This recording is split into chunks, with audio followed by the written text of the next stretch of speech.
અમેરિકામાં જો કોઈ રોબરી કરવા માટે આવે તો મોટાભાગના લોકો તેની સામે બંને હાથ ઉપર કરીને ઊભા રહી જતા હોય છે. પણ ટેક્સાસમાં બનેલી એક ઘટનામાં કાર જેકિંગ માટે આવેલા એક શખ્સને કાર ઓનરે ગોળી મારી દેતા તેનું ત્યાં જ મોત થઈ ગયું હતું. ટેક્સાસના ગાર્લેન્ડ શહેરમાં રવિવારે બપોરે એક કન્વીનિયન્સ સ્ટોરની સામે જ આ બનાવ બન્યો હતો. પોલીસના જણાવ્યા અનુસાર હાઈવે 66 પર આવેલા સ્ટોરના પાર્કિંગ લોટમાં શૂટિંગ થયું હોવાનો મેસેજ મળતા એક ટીમ બપોરે 3:30 વાગે ક્રાઇમ સીન પર પહોંચી હતી. જેને શૂટ કરી દેવાયો હતો તે લૂંટારો કેટલીક મિનિટોથી પાર્કિંગ લોટમાં આમથી તેમ દોડી કોઈ કારને લૂંટી ભાગી જવાનો પ્રયાસ કરી રહ્યો હતો. જોકે તેના કોઈ પ્રયાસ સફળ ન રહેતા આખરે તે એક વ્હાઇટ કાર તરફ દોડ્યો હતો.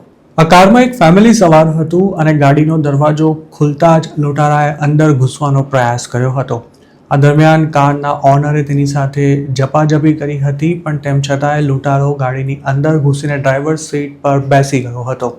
આ દરમિયાન કારમાં સવાર અન્ય લોકો ડરના માર્યા બહાર નીકળીને ભાગ્યા હતા અને કારના ઓનરે ડ્રાઈવર સીટની સામેની તરફ જઈ લૂંટ કરવાનો પ્રયાસ કરનારાને ગોળી મારી દીધી હતી.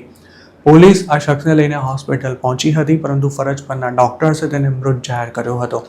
પોલીસના જણાવ્યા અનુસાર શૂટિંગ થયું તે પહેલા કાર જેકરે પોતાની ગાડીથી અન્ય 2 કાર સાથે અકસ્માત કર્યો હતો. શૂટિંગમાં માર્યો ગયેલો શખ્સ નશામાં હોય તે રીતે પાર્કિંગ લોટમાં આંટાફેરા કરી કોઈ કાર લઈને ભાગવાના પ્રયાસ કરી રહ્યો હતો. શૂટિંગ અંગે પોલીસનું કહેવું છે કે પ્રાથમિક દ્રષ્ટિએ એવું લાગી રહ્યું છે કે ફાયરિંગ સેલ્ફ ડિફેન્સમાં કરવામાં આવ્યું હતું, જેથી ગોળી ચલાવનારા સામે કોઈ કાયદાકીય કાર્યવાહી ન કરાય તેવી પૂરી સંભાવના છે. આ ઘટનાને નજરે જોનારી અને ક્રાઇમ સીનને અડીને આવેલા સ્ટોરમાં કામ કરતી એક મહિલાએ લોકલ મીડિયા સાથે વાત કરતા જણાવ્યું હતું કે કાર જેકરની કરતૂતનો પોતે વિડીયો બનાવી રહી હતી, પણ તે અચાનક જ તેના તરફ આવતા તેણે ફોન બંધ કરી દીધો હતો.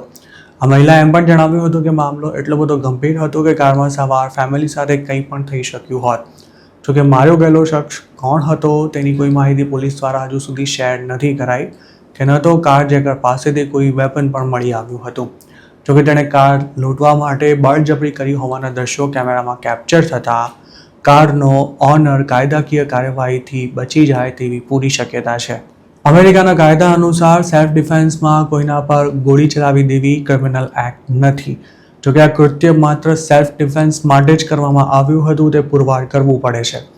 ખાસ કરીને જેને ગોળી મારવામાં આવી હોય તેનાથી શૂટરને જીવનું જોખમ ન હોય તેમજ શૂટ કરી દેવાયેલા શખ્સ પાસે હથિયાર ન હોય ત્યારે ગમે તેને ગોળી મારી દેવાનું ખૂબ જ ગંભીર પરિણામ આવી શકે છે.